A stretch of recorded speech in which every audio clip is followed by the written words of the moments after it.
Thank you.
It is a long stretch of roadway. This is going to be quite the traffic backup for many people.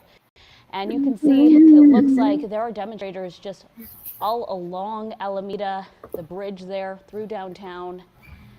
Again, LAPD declaring this an unlawful assembly.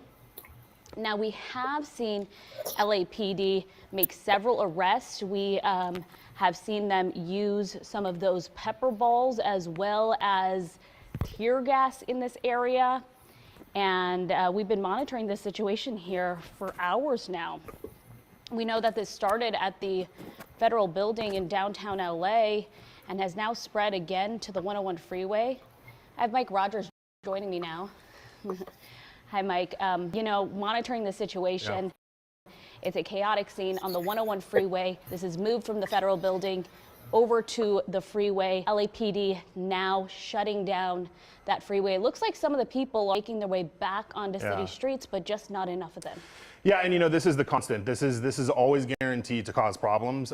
We are, you know, familiar with protests here in LA, and when they get onto the freeway, that's the kind of almost the no-no here, if you will. Like, that is what will automatically get law enforcement involved. They will come onto the freeway. CHP, you know, does not really tolerate these guys being on the freeway. So I'm sure we'll start to see them soon. And here's the situation that we're dealing with right now. We had President Trump deploy National Guard. We know that they were surrounding that federal detention center. Right. We have not seen them move from that area. We saw LAPD now take over. They were the ones that declared this dispersal order, this unlawful assembly, pretty much telling people, if you stay in this area, we have the authority to arrest you. A lot of LAPD right yeah, there. You see a lot of LAPD there. And at this point, everyone making their way to the freeway, which is a situation that authorities do not want to see. But we're taking a live look. This is the federal building we're talking about, that federal detention center. And you can see, you saw the National Guard staged outside. And this is why again, we do not protest. Leave we are going that area. But again, there's been questions. Yeah. We are following breaking news live out of Los Angeles, where a mass protest has occurred. And this is why you do not protest. And this is why we do not protest.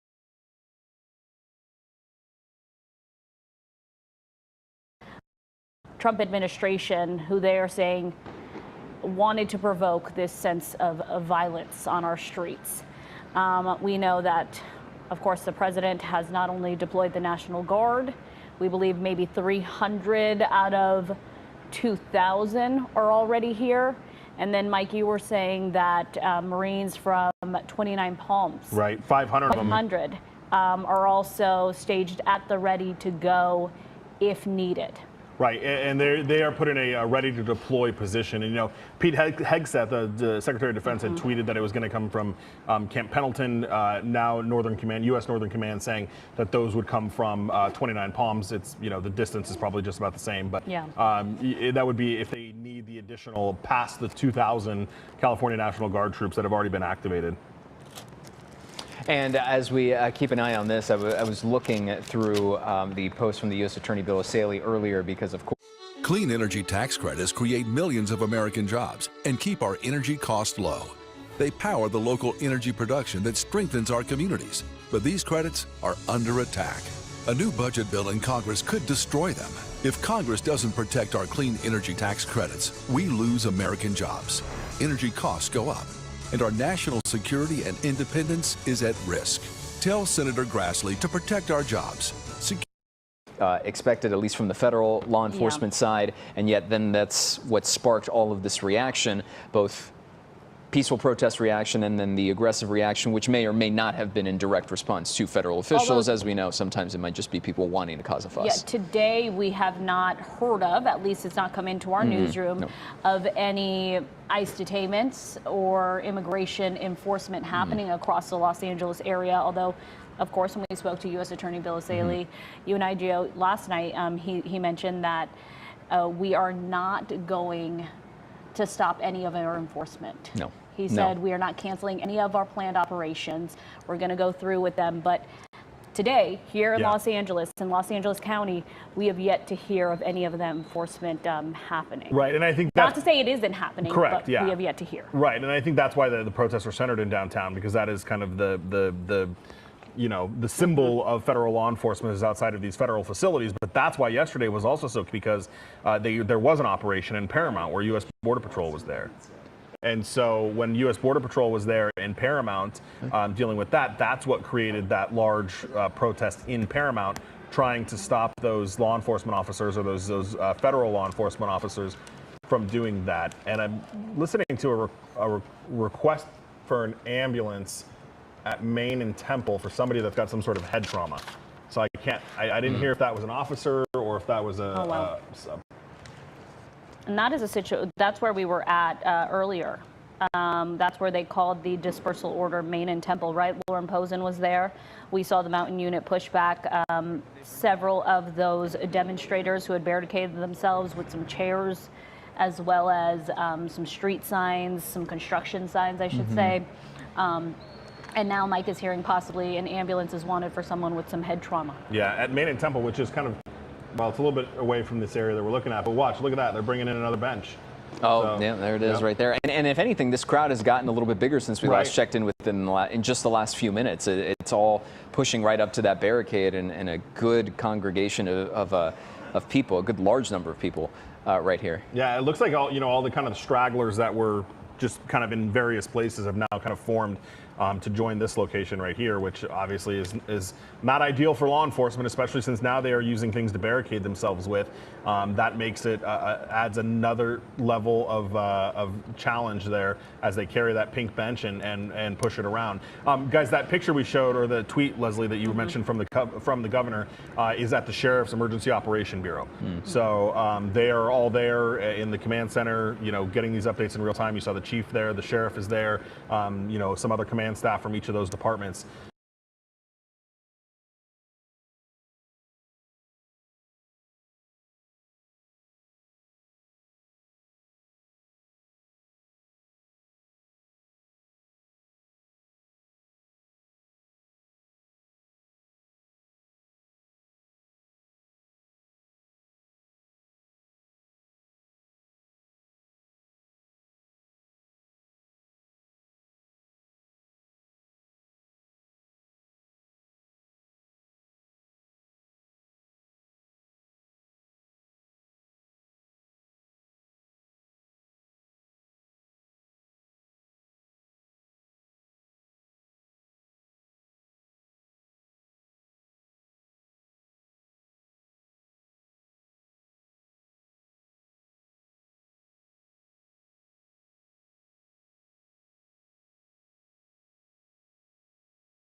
TV8, Des Moines.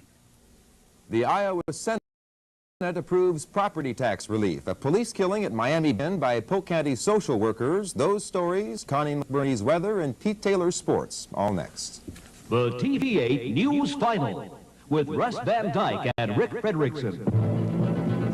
Live and in color from the TV8 News Center in Des Moines, today's news, weather, and sports. Here's Rick Frederickson. Good evening. Russ Van Dyke is off. Plan to get them out safely with time running out. Good morning, everyone. Thanks so much for joining us on KCCI 8 News. Chief Meteorologist John McLaughlin and Iowa's Sportscaster of the Year, Andy Garman. Mother Nature dealt a cruel blow to the Make-A-Wish Foundation's biggest fundraising event in central Iowa. Another full hour of KCCI 8 News This Morning weekend starts right now. KCCI 8 News This Morning starts right now. Right now at 6 o'clock, Beaverdale was devastated by last weekend's flash flooding, but that didn't stop one man from putting that aside to bring the community together and raise money for the victims. And crews are still working to clean up the mess the flooding left behind. See the progress that's been made and the volunteers making it all happen. Plus, rescue crews are working day and night to help the youth soccer team out of a cave in Thailand. How they plan to get them out safely with time running out. They're dealing with this and meeting with the governor now. Other stuff and so many over the frustratingly trying to make their way across this overpass, which seems impossible because it's filled with people, but nonetheless cars are slowly making their way that way, and that is in the direction of where the Waymos are burning. I'm sure you can see there is now, we can see from our vantage point, a fire truck over there tending to those burning vehicles, which is good news. I just took down my mask because the smell from those fires is so overwhelming, even where we are, and it's really discomforting, not comfortable at all to smell.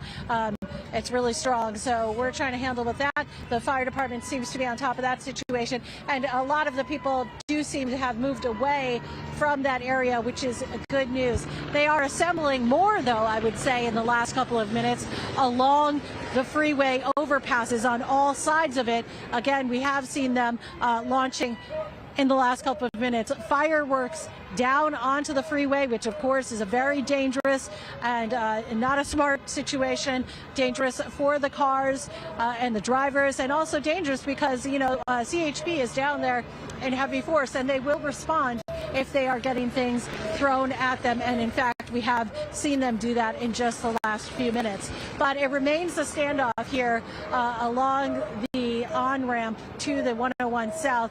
Law enforcement remains in heavy force here. You can see they are protecting the on-ramp, faced off by a crowd of protesters. The crowd does seem to be moving a bit north of where we are. I'm not sure why that is, but they are again moving north and taking up the spaces along the freeway. Still lots of chanting, of course, and still lots of emotion spilling out onto the streets of downtown Los Angeles as this protest continues. But the good news, again, of course, is that we have not seen any physical confrontations, at least in our time here yet, and that remains the goal, of course, for everyone to stay safe as this night continues. Guys, back to you. Lori, thank you. And of course, on that good news front, at least a little bit, firefighters. As a business owner, I have good days and bad days. My world moves fast and mistakes happen that cost me time and money. But when paying my staff, I can't let mistakes turn payday into a bad day. Payroll Inspector from ADP uses the power of AI. We go to seek shelter at this time, and you can see this moved on over. And what you're seeing here is this is just where the radar is, and it's not going to pick up these storms, so it's a temporary blind spot. Let's click over, Matinka, to our radar there, and we'll get a little different look at it. And you can see right in through here, this notch right here is where we're watching this. So it looks like the rotation is past.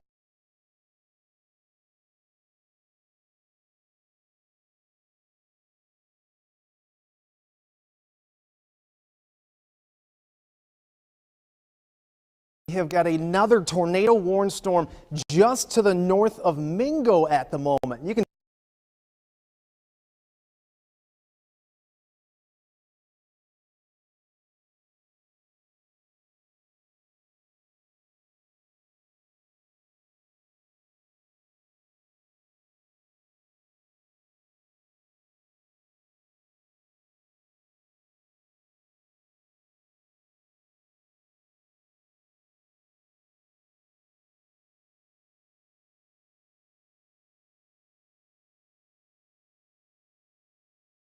The good news is a lot of these storms are continuing to weaken as they move through.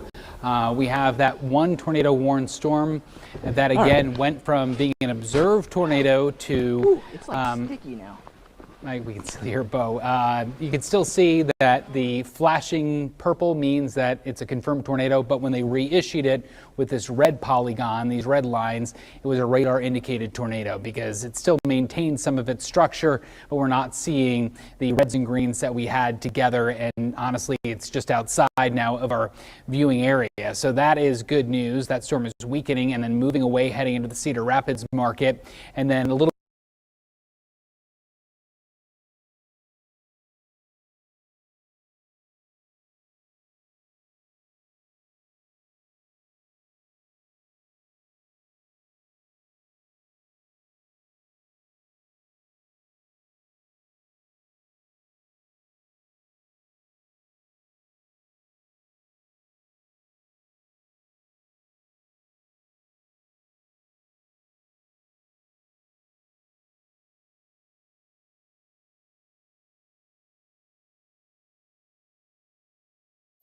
Turning to the weather now, those storms we've only seen get closer and closer, inching toward the metro. Yeah, Chris, you've got the latest track for us. Yeah, and there's one storm in particular north of the metro that we are concerned about, and it's that storm, the new warning that you see popping up on your screen. And the tagline the National Weather Service sometimes uses is tornado possible. It means it could be rotating. There are signs that it's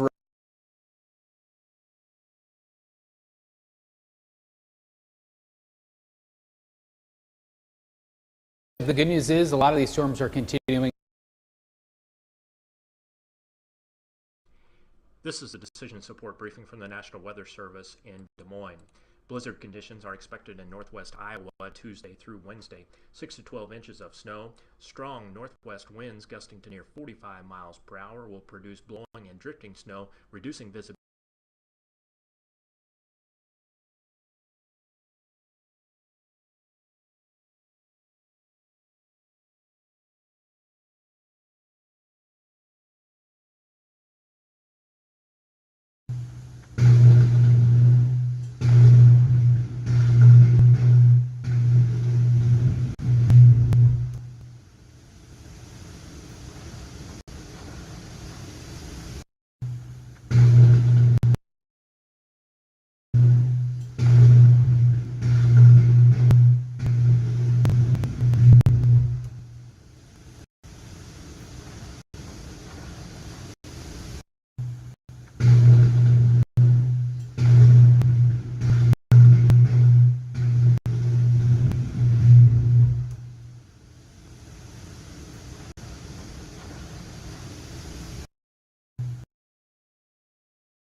Here's how you can end any fight in seconds with this nearly indefensible move that I'm going to show you right now. Picture this. You just finished dinner in an unfamiliar part of town. It's gotten late and there aren't many street lights working in this neighborhood.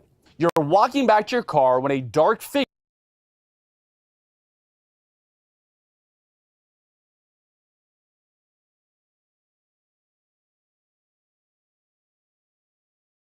Iowa events.